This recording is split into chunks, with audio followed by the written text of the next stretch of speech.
শিক্ষার্থী কিন্তু আহত হয়েছে, আঘাতপ্রাপ্ত হয়েছে। ফলে আমরা বলছি এই যে জুলাই অভ্যুত্থানের সময় আমরা দেখেছিলাম আমাদের শিক্ষার্থীদের উপর, আমাদের নারী শিক্ষার্থীদের উপর হামলা করা হয়েছে।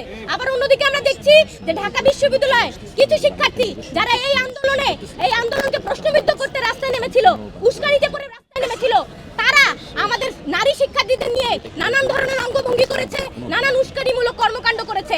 এর আমরা তীব্র নিন্দা জানাই এবং এই যে সকল শিক্ষার্থী এই কর্মকাণ্ডের সাথে জড়িত ছিল তাদের আমরা দৃষ্টান্তমূলক শাস্তির দাবি করছি। বিকেল 4টার মধ্যে প্রবেশী মামুনকে পদত্যাগ করতে হবে।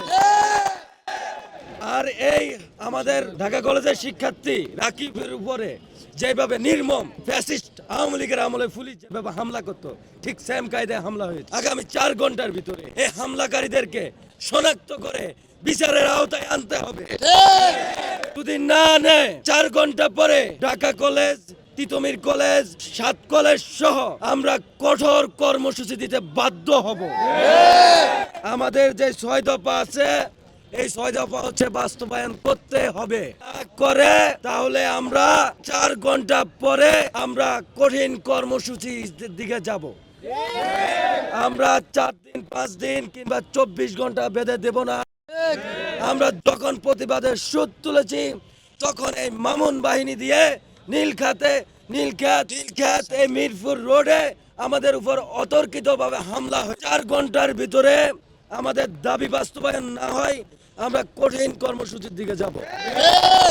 আমাদের 6 দফা দাবি সমূহ গতকাল 6/1/2025 সন্ধ্যা থেকে মধ্যরাত পর্যন্ত নিউ মার্কেট এলাকায় সংঘর্ষের প্রেক্ষিতে 7 কলেজ শিক্ষার্থীদের সংবাদ সম্মেলন। আমাদের দাবি সমূহ: 1. ঢাকা কলেজ সহ 7 কলেজের শিক্ষার্থীদের সঙ্গে ঢাকা বিশ্ববিদ্যালয় শিক্ষার্থীদের সংঘাতের দায় নিয়ে ঢাকা বিশ্ববিদ্যালয় প্রশাসনকে ক্ষমা প্রার্থনা করতে হবে। 2. ঢাকা কলেজ শিক্ষার্থী রাকিবকে হত্যার উদ্দেশ্যে হামলা সহ ঢাকা কলেজের শিক্ষার্থীদের ওপর নিউ মার্কেট থানা পুলিশের ন্যাক্কারজনক হামলার ঘটনায় এসি, ওসি সহ জড়িত পুলিশ কর্মকর্তাদের প্রত্যাহার করে তদন্ত সাপেক্ষে বিভাগীয় ব্যবস্থা গ্রহণ করতে হবে। 3. ঢাকা বিশ্ববিদ্যালয়ের যে সকল শিক্ষার্থী কর্তৃক ইডেন কলেজ ও বদরুন্নেসা কলেজ সহ 7 কলেজের নারী শিক্ষার্থীদের সম্পর্কে কুরুচিপূর্ণ মন্তব্য ও অশালীন অঙ্গভঙ্গির সঙ্গে জড়িতদের বিচারের আওতায় আনতে হবে। 4.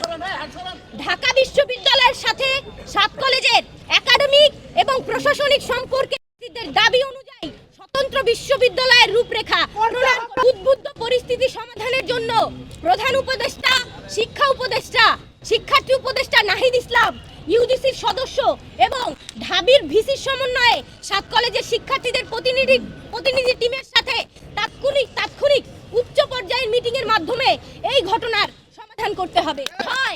ঢাকা বিশ্ববিদ্যালয়ের সংশ্লিষ্ট এরিয়াতে সিটি কর্পোরেশনের